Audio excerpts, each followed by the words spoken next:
তারপর আমি তাকে জিজ্ঞেস করলাম যে আমার এত চাওয়ার পরও তুমি কেন আমায় ভালোবাসলে না? জবাবে পেলাম হাজারটা মিথ্যা আর কত শত অজুহাত।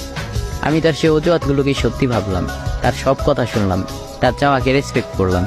কিন্তু সত্যি তো এটা ছিল যে সে অন্য কাউকে ভালোবাসতো। আমি যে ভালোবাসা পাওয়ার জন্য দিনের পর দিন ছটফট করে গেছি, সে ভালোবাসা অন্য কেউ না চাইতেও পেয়ে গেল। জানি না আমার মাঝে কি কমতি ছিল।